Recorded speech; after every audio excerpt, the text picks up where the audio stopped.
Hello listeners. In this episode I chat with published author Nicola Lindsay. Nicola has written novels, screenplays, children's books and poetry. She has had a long career in acting both on screen and stage. She has worked as a model and a voiceover artist. She is a keen gardener, plays the flute and has lived a very colourful life. I'm proud to call her my friend, and in fact Nicola is who I want to be when I grow up.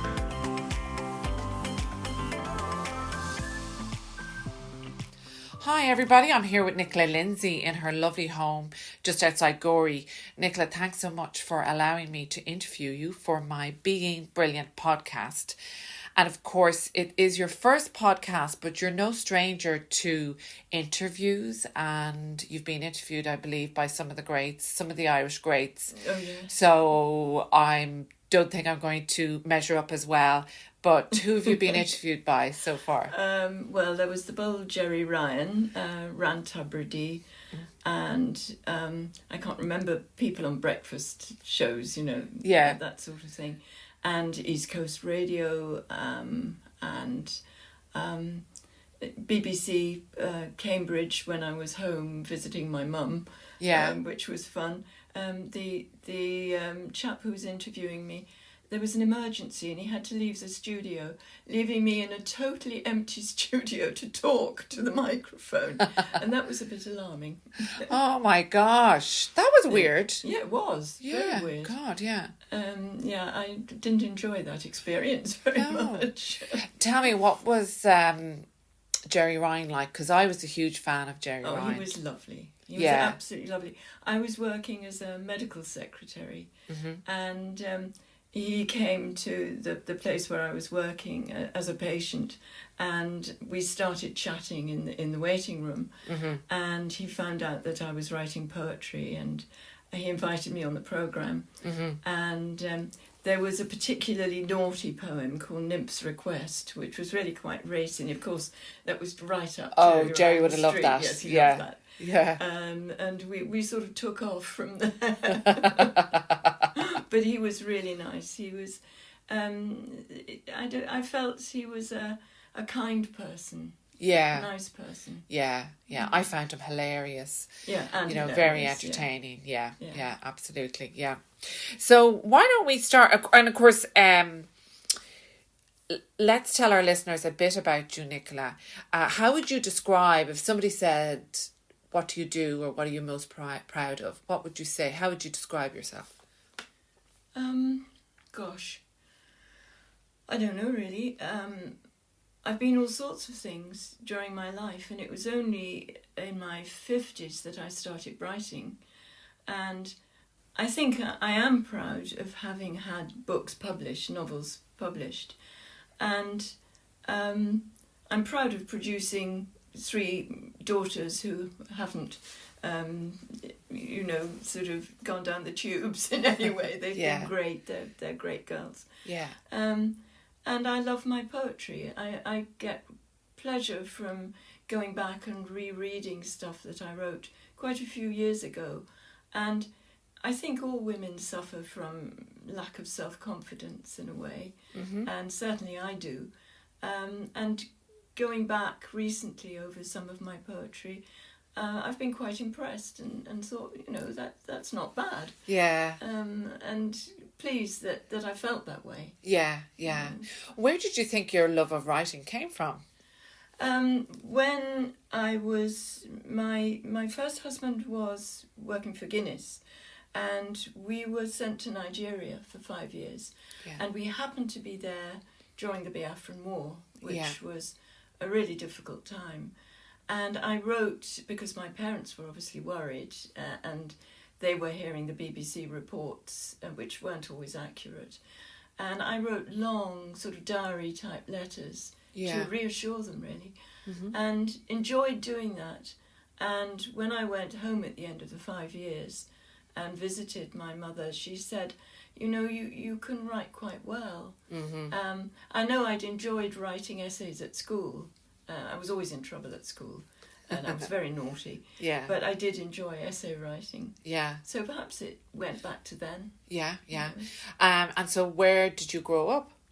I grew up mostly in Cambridge, a short spell in Pisa in Italy. And then my mother remarried when I was 5, and we moved just to a small village outside Cambridge. Yeah. Just on the edge. And what was school like? Hated it. Did you? Absolutely hated it, yes. First school was run by nuns, and that was not a happy experience at all. And were they Catholic nuns? They were, yes. And I skipped with my rosary beads and generally misbehaved. That didn't go down well. Then I briefly went to a little village school, which was great, except you got caned if you were naughty. And that was painful. But it was fun. We did country dancing and all sorts of nice things. Yeah, yeah. And lovely lunches, good food. Yeah. And I enjoyed that. And then I went to a grammar school in Cambridge. And unless you were a candidate for university, they just weren't interested in you. Right. And I wasn't a candidate. I wasn't academic at all. Yeah. And as far as I was concerned, a bit like my middle daughter, who had a school report saying, Francesca seems to think school is one long coffee break. And I think I was a bit like that. You know.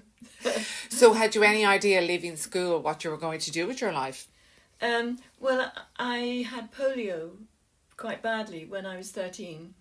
And when I was in the isolation hospital, one of the nurses was an Irish girl, and she was absolutely lovely, everything a nurse should be, gentle and sympathetic and there when you needed her.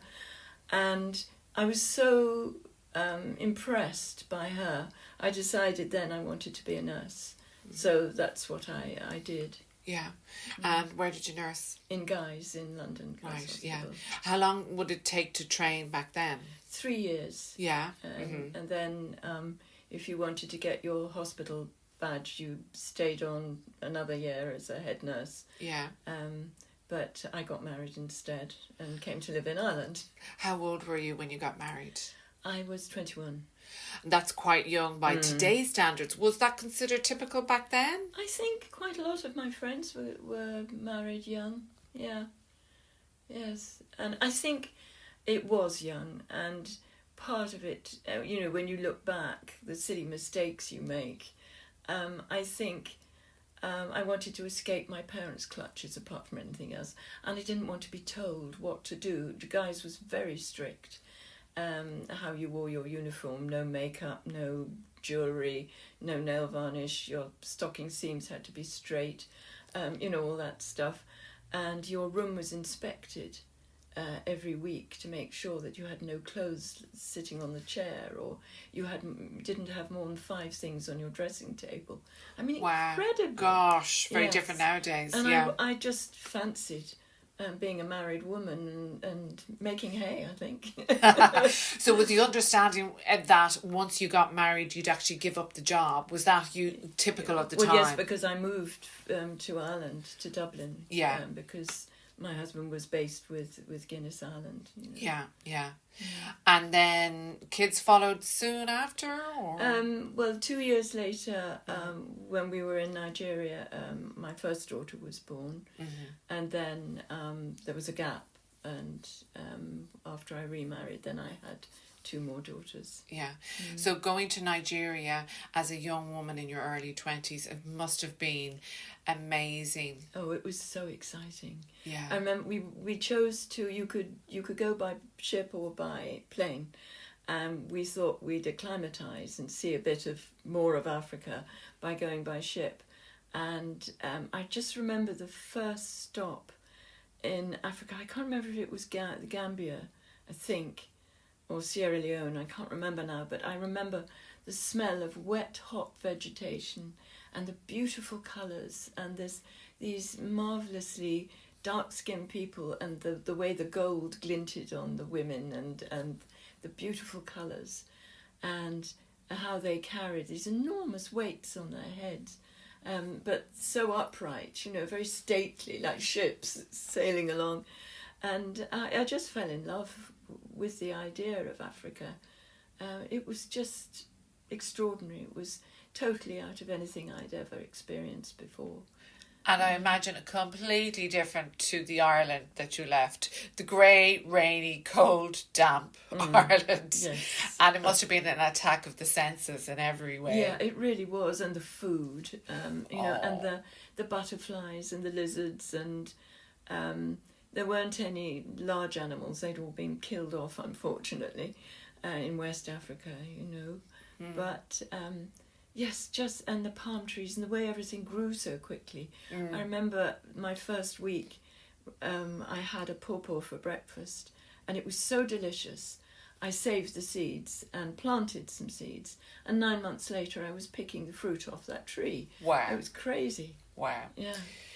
Any food you remember in particular that you had never tried before? That must have been a lot. Jollof rice and groundnut stew, which I grew to love, and there was a sort of club where a lot of the expatriates used to go to, but also the Nigerians, and it was a real good mix of people. And every Sunday, everybody used to congregate in the club, and they did curry, African curry, and there was a long, long table covered in side dishes. You know, okra and plantain and coconut and all the different things you could possibly have with curry, and that and a glass of the local Star beer, icy cold. It was so good. Oh, it sounds gorgeous. Yeah. You wrote, I mean, you've written many poems, beautiful poems about your time there. There's one in particular that I really like. Would you like to read that one out? Yeah. Yeah, that was during the Biafran War, and you became very aware of your how fragile life was. Yeah. You know. So what year was that? That would have been, we went out there in 1966, so I think it was 66, 67, that sort of time. And we had been out to dinner with the marketing manager and his wife from Guinness, and during dinner he got this frantic phone call from one of the men who worked for him, who happened to be Igbo, who was up in the north in Kaduna or Kano, working, and they were hunting the Igbos. The Hausas turned against them. So Igbo was a tribe. Yeah, Igbo was a tribe, and they were the sort of white-collar workers. They were the industrious ones, and they were resented by the lazy, easygoing Yoruba, and the Hausa turned against them as well, and they were being massacred. Gosh. And this man was in hiding and terrified for his life. And I just remember the dinner party fell apart, obviously, and they were trying desperately to organise it so he could be rescued. Right. But that was a wake-up call. You know, it wasn't like being in England or Ireland. It was volatile. Yeah. Did any of that... were you staying in Lagos? We were just outside. We were on the edge of the bush. It was about... I can't remember now the distance, but Lagos is an island. Oh. And there was only one bridge in those days, Carter Bridge, which connected the mainland to Lagos Island. And we were down the Ikorodu Road, which was a laterite road, sort of tarmacked in places, with giant potholes and dead dogs and goats and sometimes people at the side of the road, and storm drains, and it was wild and woolly getting into Lagos. It was quite an experience. And did the hostilities ever make their way to that area? Yes, because there was a mix of... I mean, we had a nanny when Rebecca was born, and she was one tribe, and our cook steward was a different tribe. And in the steward's quarters at the end of our garden, there were various different tribes. And one morning at breakfast, there were these ear-splitting screams, and a woman shot past the window being chased by a man with a machete, obviously intent on lopping off a limb, looked like. And she had hung her washing on part of what they considered their washing line. I mean, something as small as that could just, start a major catastrophic incident. My God. That was a bit alarming. I hope she got away. I think she did, yes. Good. There was no blood or anything. And what about the guy who was in danger, the employee? Did he get to safety? They managed to rescue him. Yeah. Yes.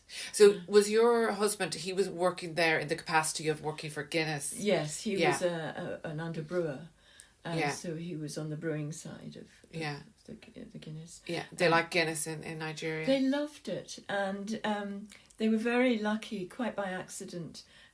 They translated that they wanted to have Guinness gives you power as the caption for the posters, and translated into Yoruba it meant sexual power. So they were dunking their babies in it and having showers in it, and so it really took off, and it was a very popular drink. The power of advertising. Yes, yeah. exactly. Yeah.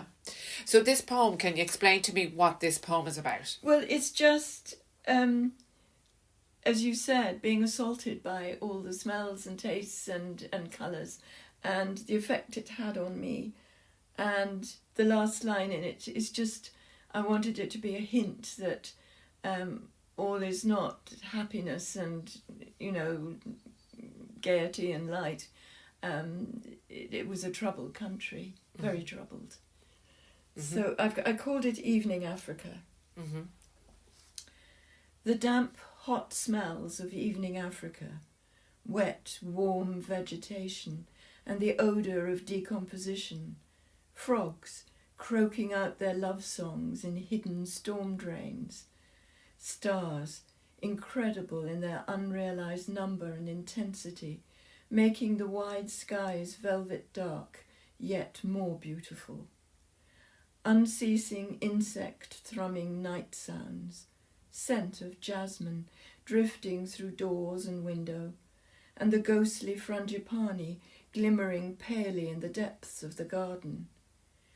The omnipresent whine of the ubiquitous mosquito, and the quick flicker of the gecko on the wall, eyed by the prayerful mantis, clothed in emerald. Perfumes and sounds collide, bruising the senses in the evening's steamy heat. A blood-red hibiscus flower lies trampled on the ground. That's beautiful. I'm right there. Yeah. I'm transported right there. It sounds gorgeous. So I'm thinking, when you went back to grainy Ireland after that rainy, grey, was it a little bit depressing, or was I missed black faces terribly. I missed our African friends.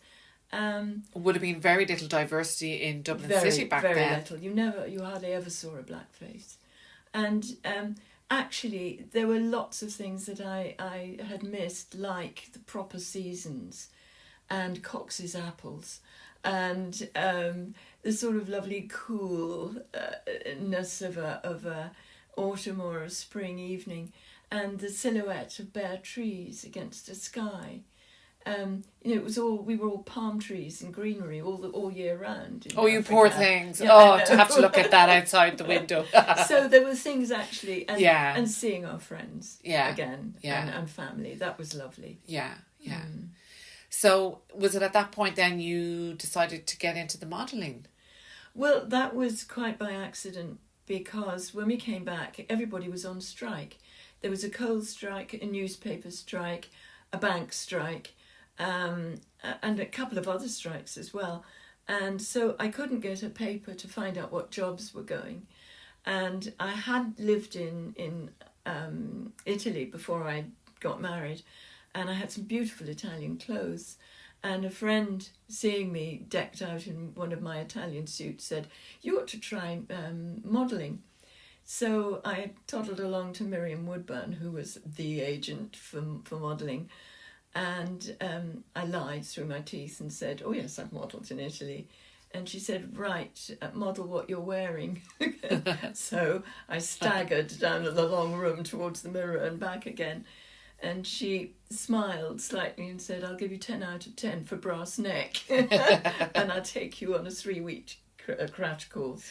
Yeah. So I did that, and then I stayed with her and enjoyed it very much. Yeah. It was quite diverse. Yeah. Met a lot of lovely people, especially doing film extring. You're so much sitting around, and you meet so many interesting people from all sorts of different backgrounds, and I love that side of it. So you were on a couple of movie sets? Yes, did Barry Lyndon and the Blue Max, and I remember, I think it was the Barry Lyndon one. There was a ballroom scene, and we were in corsets, and it was so tight. I tried eating a lettuce leaf at lunchtime. I couldn't get it down. It was absolute agony. Gosh. And then we had to dance a quadrille and look happy.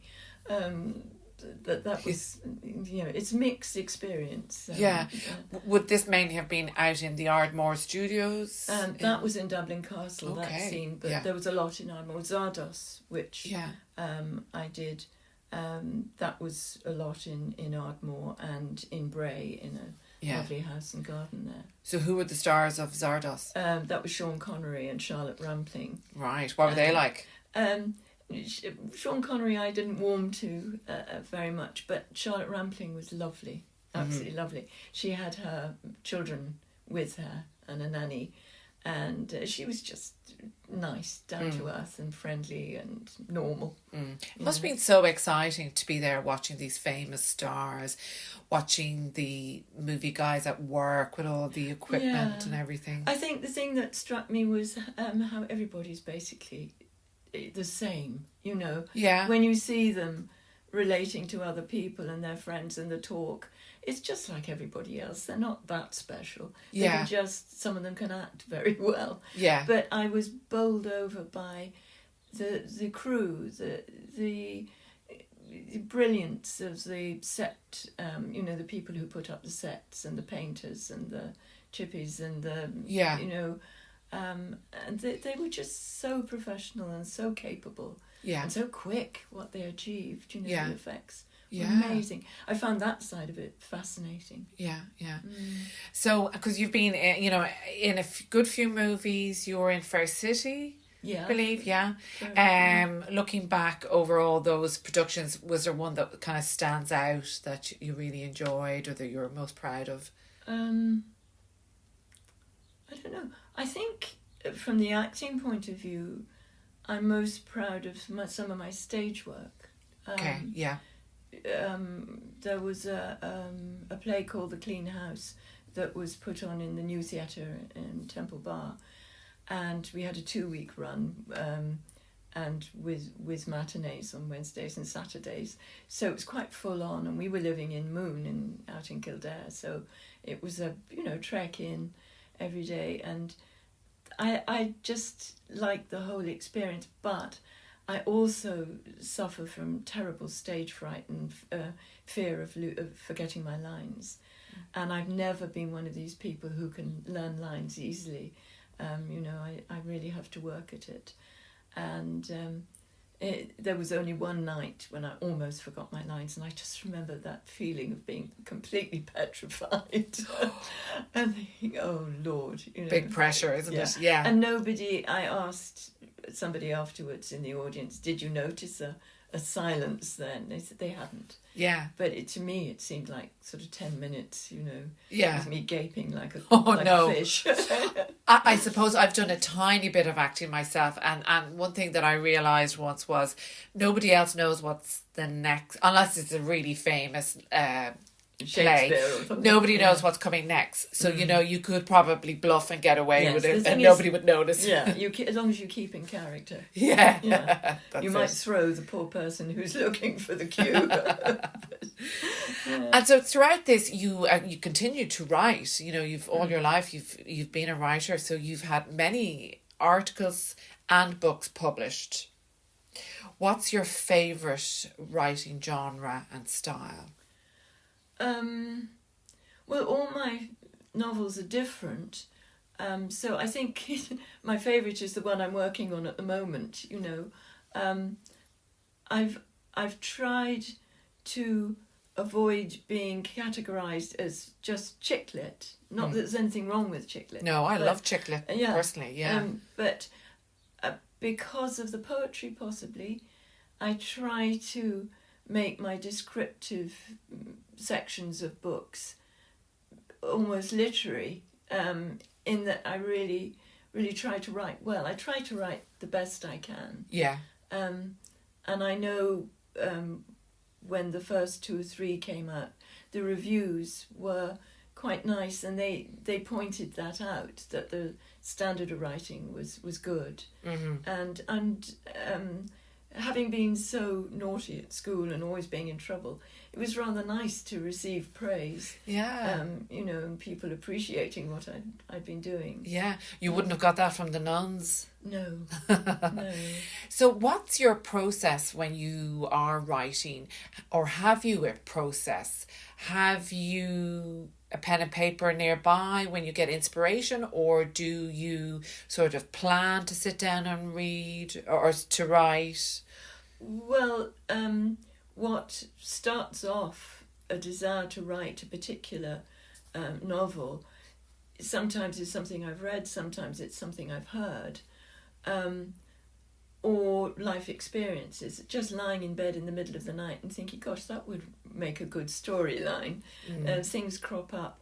And then I get a large exercise book and I create the characters, and there are several pages donated to the main characters, and then less for the more minor ones. And I keep that, I have that beside me all the time I'm writing, and I write the person's name, their age, their physical characteristics, their quirks, their likes and dislikes. So all the time you're building up a 3-dimensional character. Mm-hmm. And then that is useful to remind yourself, and as the book develops, your characters evolve, so that sometimes what you've written at the start is no longer valid because the person that you've ended up with wouldn't have done or said that at the beginning, so you have to then rethink that. But I have to have that book beside me. I write on computer, and I try to do 2,000 words a day when I'm writing. But a lot of each morning I read back the work I did the day before, and then there's a lot of changes and eradicating stuff, and you can write 3,000 or 4,000 words and end up with 2,000. Yeah. All the time you're refining. Yeah. Let's take, for example, one of your poems that I really like about the cursor. Oh, yes. Did it take you, and perhaps you could read that for the listeners, but that's a very clever poem. Did it take you, where did you get the inspiration, and did it take you long to write that? No, actually, I think I was sitting at the breakfast table. I get some very good ideas at breakfast, and I always have a pad beside me. And I was thinking that it would be a good idea to write a poem based on the phrases that crop up with IT and use computer use. And so I started making a list, and I got more and more and more and more things. And then it was just a case of incorporating them in a sensible way. And it was fun and very easy to write that. So how long do you think you spent writing it? About an hour. Wow. Probably, yeah. And then you refine, you go back and you but basically, the basic poem about an hour. Could you read it for me? Yeah, if I can find it. Oh. But that won a prize, actually, that one. This book, I've handwritten some of my better poems, and I'm leaving it for my children as a memento that, I was here once. Yeah. You don't give a cursor. You have gone down in my estimation because you just don't give a cursor. I will be bold and highlight how I feel. I'm feeling double-spaced after failing to keep tabs on you, for I'm not quite sure of your alignment. Just what is on your menu? I saw you zoom in there and merge in a deadly embrace. I'm not blind, It made me flush right to the very font of my being. I saw you, scanning the options, selecting new texts, editing without justification. I have displayed all the tools in my bar. Did I not have the right accessories? I used to be your icon. Booted up, I tried hard to head your footers, inserting where I thought best, scrolling around for things to interest you, searching through the windows, dodging all those damn bullets. But I was no IT superstar. I tried my best to cut and paste over the tracks, but perhaps what we had was not worth saving. I asked for help, but your screen's gone blank. I view the situation with regret. You just refuse to shift. I'll not return, for there's no point in underlining things. All I can do now is close down and, quiet as a mouse, make my exit, while you backspace delete my memory. Wow. It's very sad, really, isn't it? But it's really clever. I can't believe you did that in an hour. That's brilliant. When the inspiration comes, it comes. Yes. Yeah. Is love the most common theme for writing? Has love and falling in love and maybe meeting your husband Charles, was that a big inspiration for you? Oh, yes. Yeah. I've written a lot of poems to Charles and about Charles. Yeah.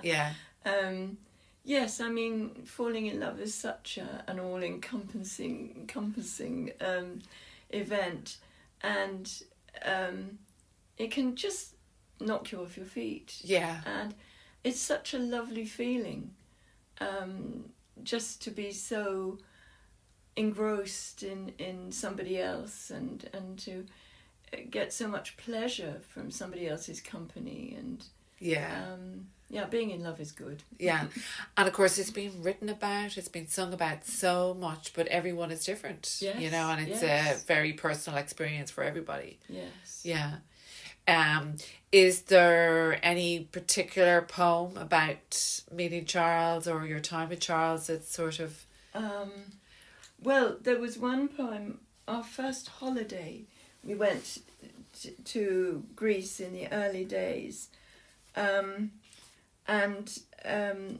we were still in that lovely process of falling in love, and it was such a joyous time to spend 2 weeks totally together. Yeah. And we went round a lot of the Greek islands, and Eos was our favourite one. It's very different now. But I wrote a poem called Leaving Eos. Shall I read that? Lovely, yeah. Hip to hip we stood, blown hair bleached colourless, bodies burnt brown on the sun-baked deck.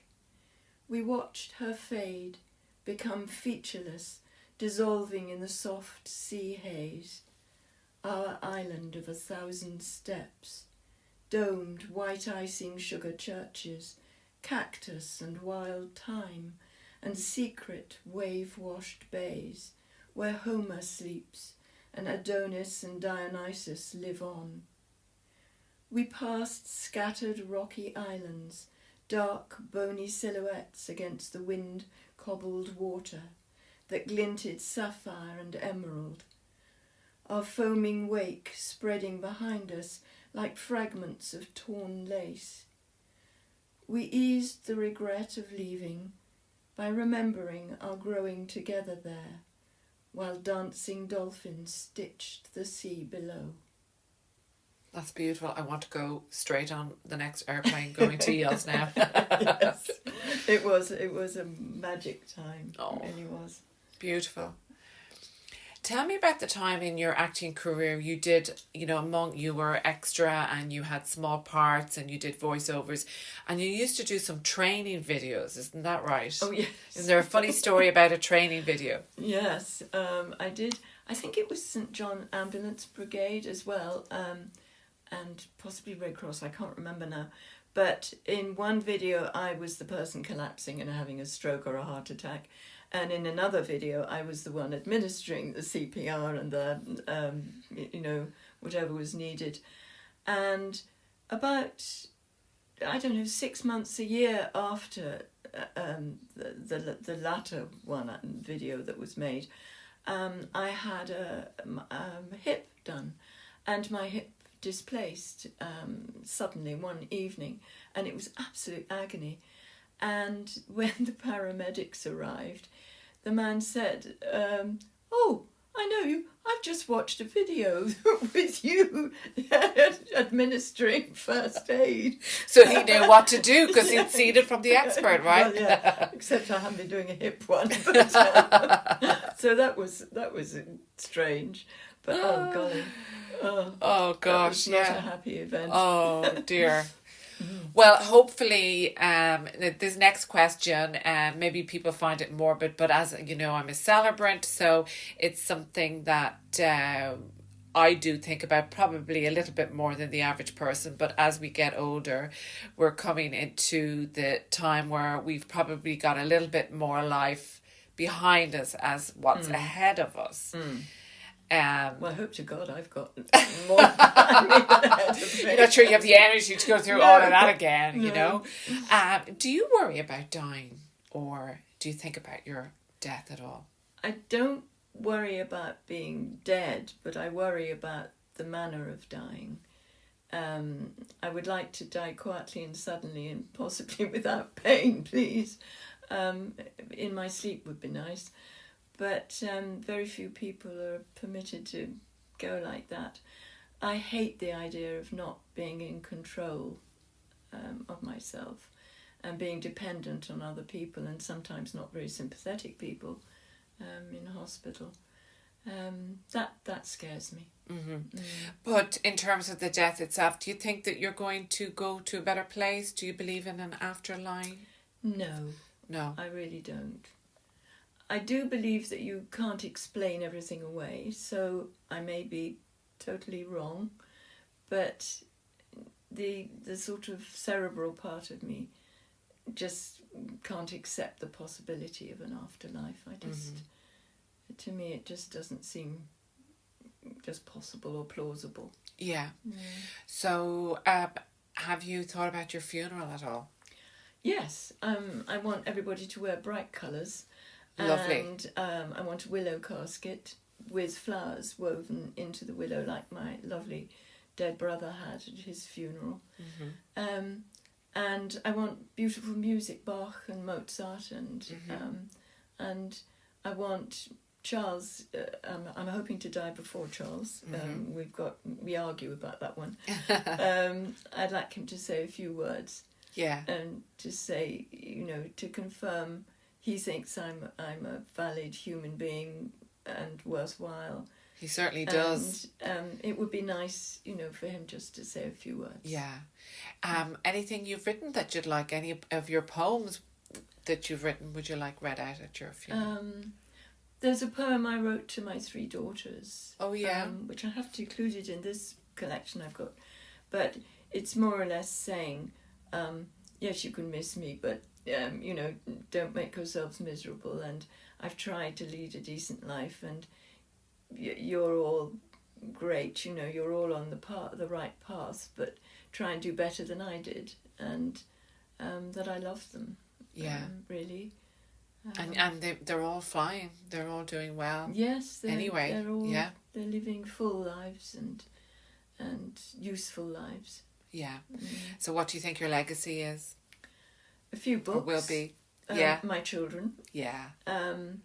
Hopefully people that I've met.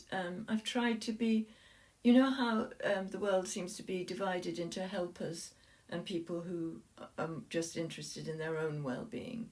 Yeah. I found that with acting and writing and life generally. There are some people you can ask for help and they give it willingly. Yeah. And I hope that I have done that for a few people and helped just in small ways. Yeah. Whether it was acting or writing or whatever. That would be nice to be remembered as a decent human being. And finally, any advice for your younger self? Yes, don't worry about what people think of you. Just do your thing and be yourself, and don't pretend. And it's very difficult not to do that. Yeah, we pretend a lot, I think, when we're younger. Yeah, and you want to be liked, it's important, and you don't want to do the wrong thing. And it was so much of my youth was taken up with just sort of angst and worry, have I come across as an idiot? And it's such a time-wasting occupation, that. So that's the advantage of being older. As we get older, less angst, less worrying about what people think. Yes, and you don't care a damn if you look daft. Do you feel like this is the happiest time in your life? In some ways, but with what's going on in my life at the moment, with illness and some family members in trouble, that mixed. Really. And you worry even when your children are seemingly on the right road and fine. Life is chaotic and disaster strikes so quickly and suddenly. There's always that little seed of worry. Mm-hmm. Any other lessons to part with today?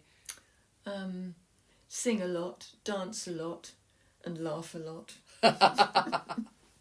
That's brilliant, Nicola. Thank you so much for talking to me today. I really enjoyed it. It's a pleasure, Mary. Thank you.